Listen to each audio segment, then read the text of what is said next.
हाय दोस्तों, मैं आशा करता हूँ आप सभी लोग अच्छे होंगे और आपका सीटेट के एग्जाम्स की तैयारी बहुत ही अच्छी तरह से चल रही होगी। आपको पता ही होगा अब यहाँ पर मात्र एक हफ्ते का समय ही बचा है, इसीलिए मैं यहाँ पर 1000 क्वेश्चन की सीरीज़ लेकर के आया हूँ, जो बहुत ही इंपॉर्टेंट क्वेश्चन की सीरीज़ है।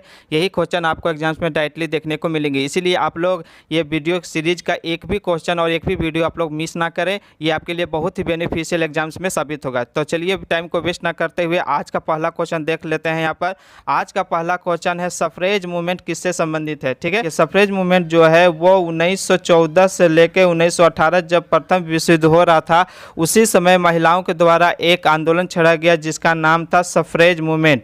तो ये किससे संबंधित था? ये महिला को मताधिकार, वोट देने के लिए, अधिकार के लिए लड़ा जा रहा था, क्योंकि पहले महिलाओं को वोट देने का अधिकार नहीं था। तो इसी में एक और क्वेश्चन आता है कि अमेरिका में सबसे पहले वोट देने का अधिकार कब आया था। तो अमेरिका में सबसे पहले वोट देने का अधिकार जो है 1920 में दिया गया था। इसके बाद 1928 में जो है वो यहाँ पर दिया गया था इंग्लैंड में। और इंडिया में कब दिया गया था? तो इंडिया में दिया गया था सबसे पहले वोट देने का अधिकार वो 1919 में। कब हुआ था? 1990 में। मतलब अमेरिका से भी पहले जो है इंडिया में वोट देने का अधिकार यहाँ पर मिला हुआ था 1990 में। ठीक है, ये तीनों याद रखिएगा, इससे तीनों में से एक क्वेश्चन आता है। सफरेज मूवमेंट किससे था? महिला अधिकार से। और सफरेज मूवमेंट क्या है? तो ये 1940 में वोट देने का अधिकार था। ठीक है, इंडिया में 1919 में, अमेरिका में 1920 में और इंग्लैंड में 1928 में महिला को वोट देने का अधिकार दिया गया। ठीक है दोस्तों, चलिए अगले क्वेश्चन की तरफ देखते हैं। अगला क्वेश्चन यहाँ आप देख पा रहे होंगे, भूपर्पटी में वह स्थान जहाँ से भूकंपीय तरंगे आरंभ होती है उसे क्या कहा जाता है। देखिए सबसे पहले देख लेते हैं कि भूकंप आता कैसे है। देखिए ये है पृथ्वी का आकार है, ये इसका नीचे का भाग है, ये बहुत सारी लेयर में बटा हुआ रहता है। तो पृथ्वी का भीतरी भाग जो है वो बहुत सारी प्लेटों से रहती है। भीतर के मूवमेंट इधर उधर होते रहते हैं, बहुत सारी प्लेटें रहती हैं। जैसे कि आपको पता होगा सियाल, सीमा, निफे भीतर पृथ्वी के भीतरी परत में होती हैं। सबसे पहले क्या होते हैं? सियाल, फिर सीमा, फिर निफे। तो इसी में मध्य में जो प्लेटें हैं वो हलचल मूव करते रहती हैं, जिसके कारण क्या होता है, जब प्लेट एक दूसरे से टकराती है उसी के कारण जो है यहाँ पर बहुत सारी तरंगे उत्पन्न होती है। यही तरंगे जो है क्या कहलाती हैं? भूकंप कहलाती है। तो हमसे पूछ रहा है कि भूकंप तरंगे आरंभ कहाँ से होती है। तो देखिए ये जो है भूकंप जहाँ से टकराती है वो सबसे पहले शुरू होता है जहाँ से तरंग, उसको बोलते हैं उद्गम केंद्र। क्या बोलते हैं? उद्गम केंद्र बोलते हैं। जहाँ से भूकंप स्टार्ट होता है उसको बोलते हैं उद्गम केंद्र। ठीक है, इसी में एक और क्वेश्चन पूछा जाता है कि सबसे ज़्यादा भूकंप कहाँ महसूस किया जाता है। तो देखिए मान लीजिए कि यहाँ पर भूकंप हुआ और यहाँ पर भूकंप होने के बाद यहाँ से जो निश्चित दूरी एक होती है, ये सामने वाली जो दूरी होती है, इस दूरी पर सबसे ज़्यादा जो है भूकंप महसूस किया जाता है और इसी को बोला जाता है अधिकेंद्र। क्या बोला जाता है? अधिकेंद्र। देखिए ऑप्शन नंबर 3 में दिया हुआ अधिकेंद्र। अब अगर आपसे सवाल पूछे कि भूकंप कहाँ आरंभ होता है तो उद्गम केंद्र में। ठीक है, और अगर पूछे कि सबसे ज़्यादा भूकंप कहाँ महसूस किया जाता है तो अधिकेंद्र में। ये दोनों बहुत इंपॉर्टेंट क्वेश्चन है दोस्तों। और ये किस कारण से होता है? कि पृथ्वी के आंतरिक प्लेटों के टकराव के कारण भूकंप यहाँ पर जनरेट होता है। ठीक है, मैंने सभी क्वेश्चन बता दिया, आप एक भी क्वेश्चन को मिस ना कीजिएगा, अच्छी तरह से सभी को पढ़ते चलिएगा। ठीक है, चलिए अगला क्वेश्चन देख लेते हैं कि वायुमंडल की निम्नलिखित परतों में से कौन सी परत हवाई जहाज उड़ाने के लिए आदर्श है। आपको मंडल से जो है एक क्वेश्चन जरूर मिलेगी, 1 से 2 क्वेश्चन देखने के लिए। ठीक है, टोटल कितने लेयर होते हैं? पृथ्वी जो है, पृथ्वी के ऊपर वायुमंडल होती है। वायुमंडल जो है वो 5 भागों में बटा होता है। मैं पाँचों बता देता हूँ, यहाँ 4 दिया हुआ है, मैं पाँचों बता देता हूँ। देखिए सबसे पहला होता है पृथ्वी का सबसे पहला लेयर ऊपर में होता है वह क्षोभ मंडल। क्षोभ मंडल के बाद समताप मंडल, इसके बाद मध्य मंडल, इसके बाद वाह्य मंडल या आयन मंडल उसी को बोला जाता है। इसके बाद सबसे लास्ट जो लेयर होता है उसको बोलते हैं बरही मंडल। ठीक है, बरही मंडल। तो सबसे पहले देखते हैं क्षोभ मंडल में क्या होता है। क्षोभ मंडल में जो होता है वो मौसमी घटनाएं होती हैं वहाँ पर, मतलब बारिश होना, गरजना, ये सब कहाँ होता है? क्षोभ मंडल में। इसके बाद होती है समताप मंडल। समताप मंडल क्या होता है? समताप मंडल में जो है वहाँ पर टेम्परेचर जो है वो सेम होता है वहाँ पर, इसीलिए यहाँ पर कोई भी मौसमी घटनाएं नहीं होती है, जिसके कारण यहाँ पर सूटेबल किसके लिए होता है? हवाई जहाज़ के लिए। इसलिए क्वेश्चन पूछा जाता है कि हवाई जहाज़ किस मंडल में में उड़ते हैं? तो समताप मंडल में। हमारा आंसर मिल गया, हवाई जहाज कहाँ उड़ते हैं? तो समताप मंडल में। ठीक है, अगला देख लेते हैं समताप मंडल के बाद मध्य मंडल। मध्य मंडल में जो है जब ब्रह्मांड से जो है उल्का पिंडें वहाँ से टूट के दूसरे ग्रहों से टूट कर आती हैं तो हमारे पृथ्वी पर अगर गिरेंगी तो बहुत नुकसान होगी। लेकिन जब ये खगोलीय पिंड जो है पिंड जब पृथ्वी की तरफ बढ़ते हैं तो जब मध्य मंडल में पहुंचता है उसी समय घर्षण के कारण ये ब्लास्ट होकर के टूट जाता है और ख़त्म हो जाता है। तो क्वेश्चन पूछा जाता है कि उल्का पिंड कहाँ पर ख़त्म होता है, किस मंडल में? तो मध्य मंडल में उल्का पिंड जो है नष्ट हो जाता है। ठीक है, इसके बाद आता है आयन मंडल। आयन मंडल में जो होता है या वायुमंडल, तो उसमें क्या होता है, जितनी भी रेडियो तरंगे जो हैं या सैटेलाइटें जो हम लोग को छोड़ते हैं यहाँ से कृत्रिम सैटेलाइट, वो कहाँ होती है? वो होती है आयन मंडल में ही। ठीक है, अब इसके बाद एक और लास्ट आता है बरही मंडल, मतलब सबसे बाहरी लेयर, पृथ्वी का सबसे बाहरी लेयर में क्या होता है? वहाँ पर गैसें पाई जाती है, हाइड्रोजन और हीलियम गैस सबसे ज़्यादा वहीं पर पाया जाता है। ठीक है दोस्तों, मैंने पांचों मंडल के अच्छे से विश्लेषण करके बता दिया। आपका इसमें से एक या दो क्वेश्चन जरूर आपको एग्जाम्स में देखने को मिलेंगे। ठीक है, चलिए, तो हमारा इसका आंसर क्या होगा? यहाँ समताप मंडल। समताप मंडल में हवाई जहाज उड़ता है। ठीक है, चलिए अगला क्वेश्चन देख लेते हैं। निम्नलिखित कथनों में से कौन सा कथन लोकतंत्र के संबंध में गलत है? मतलब आप क्वेश्चन पढ़ते समय जरूर नोट कीजिएगा कि आपसे वहाँ नेगेटिव आंसर पूछा है या पॉजिटिव आंसर पूछा। तो हमसे यहाँ गलत पूछा, मतलब ये चारों ऑप्शन से जो गलत है वही हमारा आंसर होगा। ठीक है, देखिए, लोकतंत्र में देश के नागरिकों को अपनी पसंद नेता चुनने का छूट है। हाँ, छूट तो है, क्योंकि हम किसी को भी वोट दे सकते हैं, ये तो अधिकार है हमारा, ये सही है, लेकिन हमको गलत वाला चुनना है। लोकतंत्र में नागरिकों को कुछ स्वतंत्रता प्राप्त है। जी हाँ, जैसे मौलिक अधिकार, हमारे पास मौलिक अधिकार है, अनुच्छेद 14 से लेकर 18 तक जो है मौलिक अधिकार है हमारा, तो ये भी दिया गया है। लोकतंत्र में एक शासन के पास देश पर शासन करने का संपूर्ण ताकत है। मतलब बोला जा रहा है कि एक शासक, मान लीजिए कि कोई एक मुख्यमंत्री या पीएम है, क्या वो पूरे देश में सभी तरह का नियम कानून उसी का हाथ में है, वो जो चाहे वही होगा? नहीं, यही नेगेटिव है यहाँ पर। क्यों? क्योंकि यहाँ पर एकीकृत नियम है। भारत में जो संविधान है एकीकृत है, एक दूसरे से रिलेटेड है। आपको पता होगा 3 भाग हैं, कार्यपालिका, न्यायपालिका और एक विधायिका, तो सभी एक दूसरे को यहाँ पर कंट्रोल करती हैं। ठीक है, तो ये कभी पूर्ण एक किसी के हाथ में जो है पावर नहीं होता है। चौथा देखिए, लोकतंत्र में दिए गए निर्णय पर प्रश्न उठा सकते हैं। जी हाँ, हम लोग जिसको सरकार से हम लोग अपना क्वेश्चन सवाल जो है वो पूछ सकते हैं, ये भी सही है। लेकिन गलत कौन था? ऑप्शन नंबर 3, जो संपूर्ण ताकत उसके हाथ में नहीं होती है। तो हमारा आंसर यही हो जाएगा। हमसे नेगेटिव पूछा था तो यही गलत है, तो हमारा आंसर हो जाएगा ऑप्शन नंबर 3। ठीक है दोस्तों, चलिए अगला क्वेश्चन देख लेते हैं। यूराल, यहाँ प्रिंटिंग मिस्टेक हो गया, यूराल हो गए हैं। ठीक है, यूराल पर्वत अलग करते हैं। यूराल पर्वत श्रेणी जो है वो किसको अलग करता है, किन 2 देशों को अलग करता है? तो देखिए, यूराल पर्वत जो है ये यूरोप और एशिया को अलग करते हैं। ठीक है, इसी को क्या बोला जाता है? मध्य एशिया, या इसी को बोला जाता है यूरेशिया भी बोला जाता है। यूरेशिया, यूरोप प्लस एशिया को ही यूरेशिया भी बोला जाता है। ठीक है दोस्तों, और इससे क्वेश्चन आता है कि यूरेशिया जो है, यूरेशिया में कौन से घास के मैदान पाए जाते हैं? तो यूरेशिया में जो है वो स्टेपीज घास के मैदान पाए जाते हैं। स्टेपीज घास के मैदान का, आपको घास का मैदान जरूर याद करके जाइए, घास के मैदान से भी क्वेश्चन आता है एक। तो यूरेशिया में कौन से घास का मैदान पाया जाता है? तो स्टेपीज। और ये किन 2 देशों के बीच में है यूराल पर्वत? एशिया और यूरोप। ठीक है दोस्तों, चलिए दोस्तों, अगर आपको वीडियो अच्छा लगता है तो कृपया लाइक, शेयर और सब्सक्राइब जरूर कीजिएगा। अपने दोस्तों में इसको जरूर से जरूर शेयर कीजिएगा, सभी का हेल्प हो जाएगी। ठीक है, चलिए, संचार माध्यम के संदर्भ में निम्नलिखित कथनों में से कौन सा गलत है? संचार माध्यम के निम्नलिखित कथनों से कौन सा गलत है? नेगेटिव आपसे यहाँ पर पूछा है। ठीक है, चलिए ऑप्शन देखते हैं। विज्ञापनों द्वारा धन कमाना, ये तो सही है, इससे धन कमाया जाता है, सही है। जनसंचार द्वारा अब उपयोग में लाई जाने वाली तकनीकें बदलती रहती है, समय समय पर तकनीक जो चीज़ है वो बदलती रहती है, ये भी सही है। जनसंचार का लोगों तक जानकारी पहुंचाना एक महत्वपूर्ण कार्य, ये भी सही है। टीवी में जो भी विज्ञापन होता है या जो भी ऐड होता है उससे लोगों के बीच जो है जागरूक करने का भी काम करता है। ठीक है, संचार माध्यम कार्यकाली में नियत सरकारी हस्तक्षेप होता नहीं।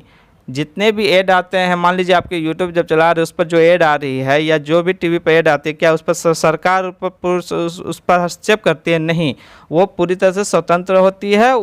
जो गलत होता है उस पर एक्शन लिया जाता है, लेकिन ऐसा नहीं है कि सभी पर उस पर सरकारी हस्तक्षेप ही होता है। तो यहाँ पर नेगेटिव हमारा मिल गया ऑप्शन नंबर 4। तो हमारा आंसर कौन जाएगा? Option number 4। इस पर सरकारी हस्तक्षेप नहीं होता है। ठीक है, तो हमसे पूछा था गलत कौन है, तो गलत हो जाएगा ऑप्शन नंबर 4। ठीक है दोस्तों, आप एग्जाम्स में क्वेश्चन अच्छी तरह से देखिएगा कि आपसे पॉजिटिव आंसर पूछा है या नेगेटिव पूछा है। ठीक है, चलिए अगला क्वेश्चन देख लेते हैं। सामाजिक विज्ञान के विषयों के अध्ययन का महत्व इसलिए है क्योंकि बच्चे इससे क्या, देखिए ये क्वेश्चन क्या पूछा, सामाजिक विज्ञान मतलब सोशल साइंस, जिसमें हिस्ट्री, ज्योग्राफी, पॉलिटी आता है। तो ये पढ़ने का क्या होता है फ़ायदा, क्वेश्चन अच्छी तरह समझिएगा। ये पढ़ने से क्या फ़ायदा होता है बच्चों का? तो देखिए, भूत की घटनाओं का मूल्यांकन कर सकते हैं, प्राकृतिक संसाधनों का रक्षा कर सकते हैं, लोकतंत्र के बारे में विस्तार से सीख सकते हैं, समाज और उसके पर्यावरण को समझ सकते हैं। तो देखिए यहाँ पर जो है सोशल साइंस हम लोग क्यों पढ़ते हैं? ताकि जो चीज़ घटित हो चुका है, जो बीत चुका है, उससे हम लोग सीख लें। तो वो कब होता है? भूत की घटनाओं का मूल्यांकन कर सकें। जैसे कि मान लीजिए कि हमसे क्वेश्चन पूछेगा 1857 के समय विद्रोह क्यों हुआ था, तो वो जानने के लिए हमको क्या करना पड़ेगा? भूतकाल में जानना पड़ेगा कि कारतूस का यूज हुआ था, इससे हुआ था, उसके लिए तो हमको क्या होगा? सामाजिक विज्ञान का यहाँ पर यूज किया जाता है भूत की घटनाओं का मूल्यांकन करने के लिए। ठीक है, हमारा आंसर हो जाएगा ऑप्शन नंबर 1, मूल्यांकन करने के लिए भूत की घटनाओं का। ठीक है, चलिए अगला क्वेश्चन देख लेते हैं। 19वीं सदी में निम्नलिखित में से किससे कुरान शरीफ की आयतों का हवाला देकर महिलाओं की शिक्षा के लिए तर्क किया? देखिए दोस्तों, आज मैं वीडियो जो है इसलिए जल्दी कर रहा हूँ ताकि आपका टाइम वेस्ट ना हो। ठीक है, चलिए देखिए, पूछ रहा है कि कुरान शरीफ के आयतों का हवाला देते हुए महिलाओं को शिक्षा देने का मतलब वो कौन है जो बोला था कि कुरान का जो उसमें आयतें दिए हैं उसमें हवाला देते हुए बोले कि मुस्लिम महिलाओं को भी जो है पढ़ने का अधिकार दिया जाए?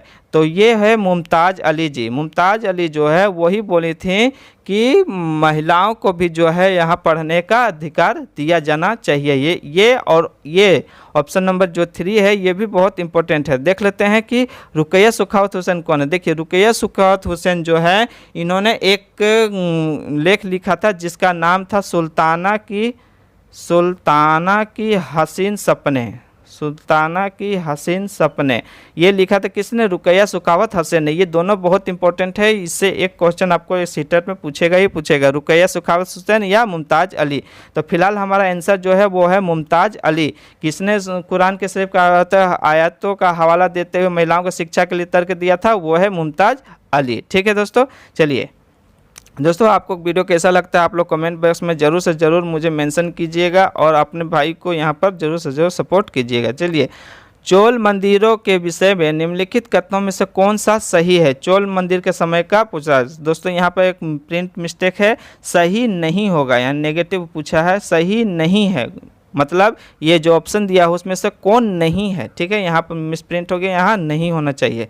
चलिए देख लेते हैं।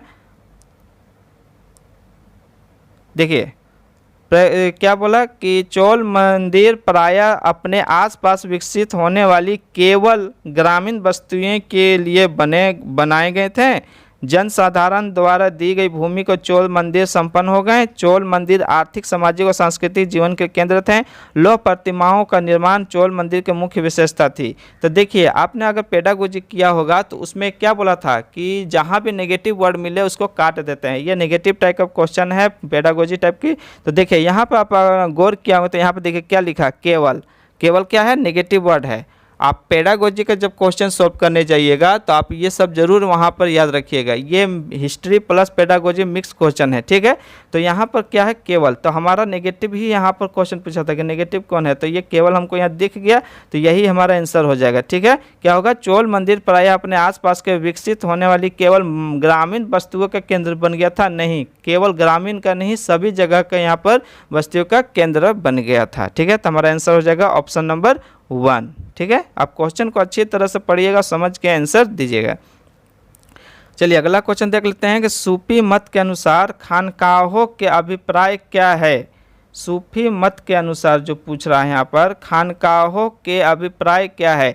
तो देखिए नाम का गुणगान करना, नीति कथाओं का चर्चा, वे स्थान जहां सूफी संत बैठकर आयोजन करते हैं, या विशेष प्रकार का एक गाना है। तो देखिए खानकाहों का मतलब होता है वे स्थान जहां पर सूफी संत लोग बैठ के क्या करते थे, आयोजन करते थे। जैसे हमारे मंदिर में क्या होता था, मंडपम होता था, मंडप होता है, इससे भी क्वेश्चन आता है कि मंडप क्या होता है।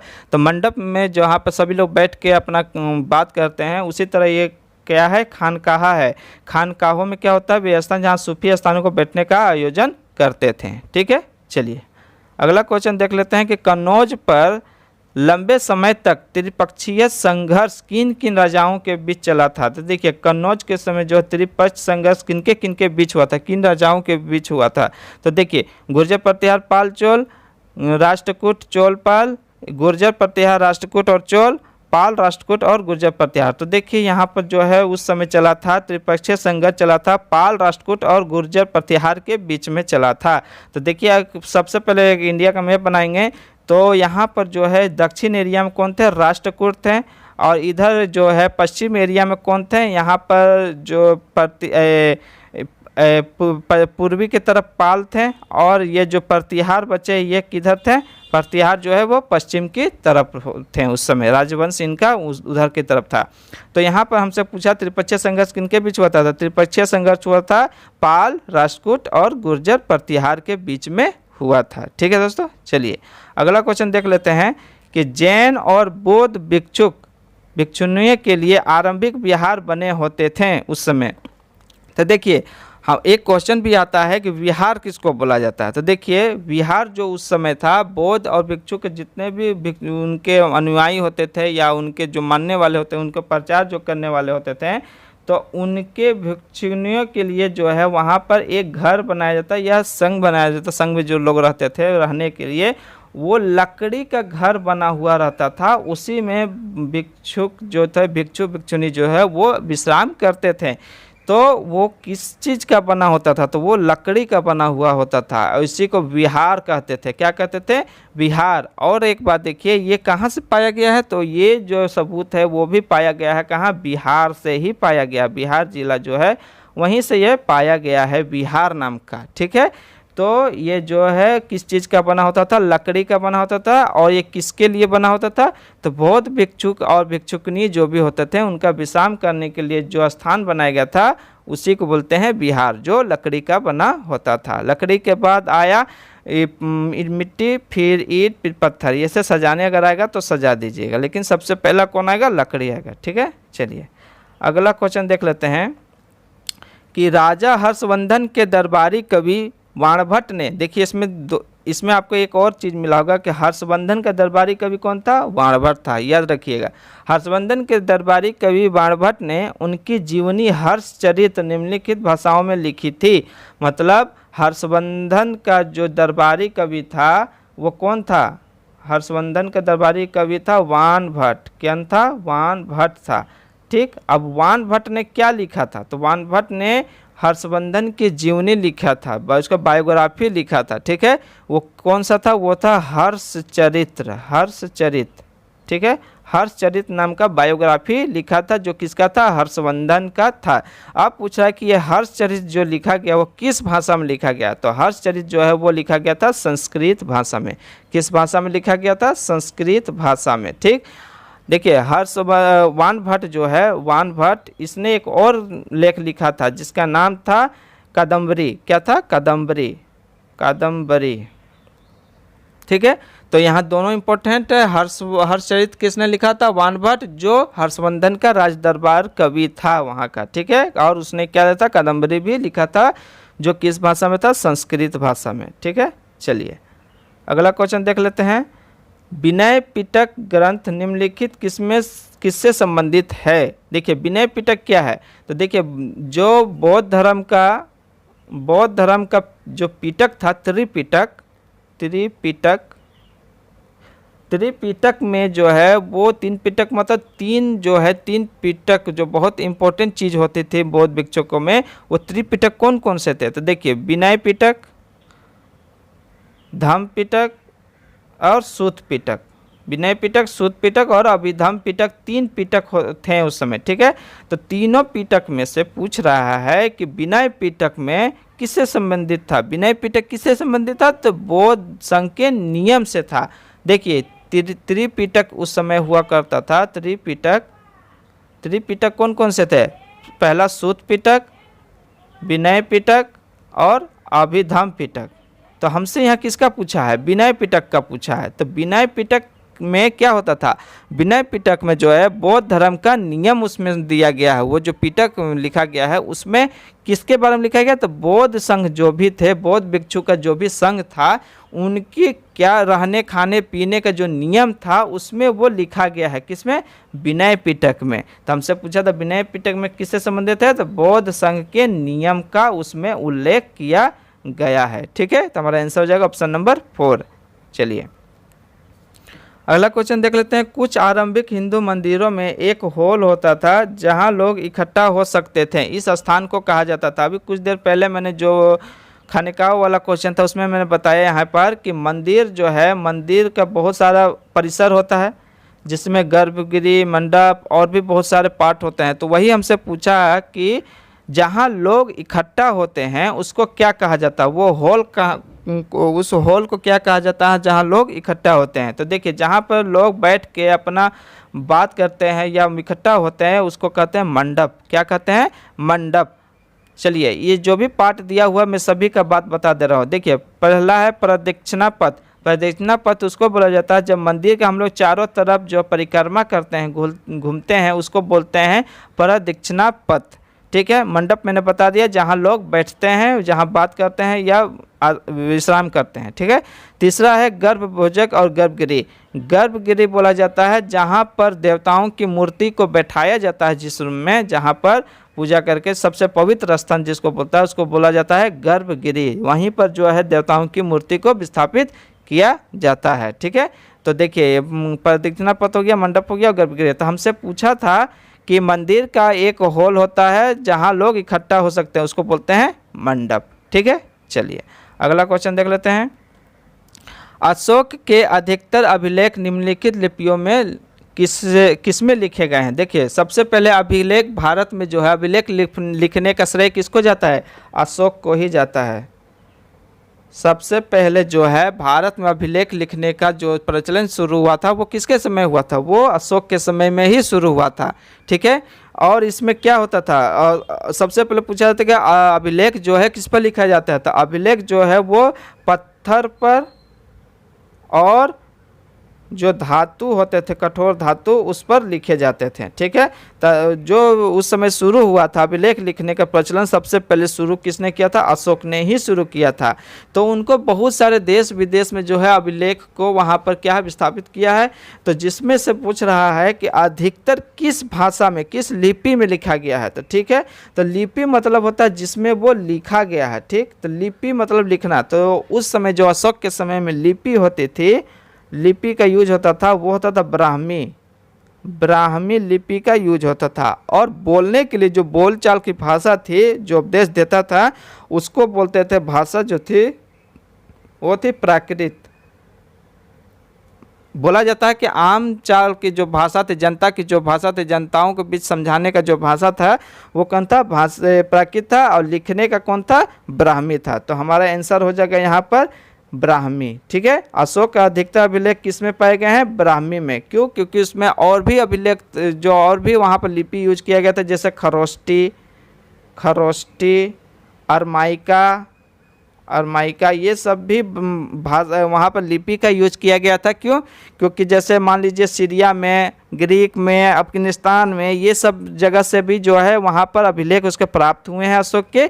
तो उस सब जगह पर यहाँ पर खरोष्टी और माइका ये सब का यूज हुआ है। लेकिन सबसे ज़्यादा किस लिपि का यूज हुआ है, ब्राह्मी का, जो भारत के एरिया में पाया जाता है। ठीक है, तो हमारा आंसर हो जाएगा ब्राह्मी।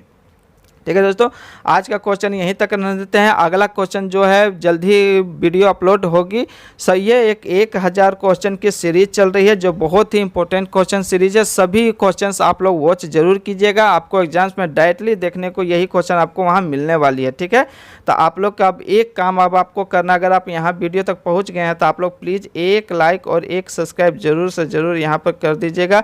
इससे क्या होता है, हमको वीडियो बनाने के यहाँ पर मोटिवेशन मिलता है। क्वेश्चन को इकट्ठा करना, बनाना और आपके पास पहुंचाना जो है बहुत ही यहाँ पर मेहनत की काम होती है। जो अगर आपका एक लाइक जो है हमको यहाँ पर मोटिवेट करेगा आगे आपके वीडियो अच्छे वीडियो लाने के लिए। ठीक है दोस्तों, चलिए जल्दी मिलते हैं अगली वीडियो में, तब तक के लिए अपना ख्याल रखिएगा। थैंक यू, धन्यवाद।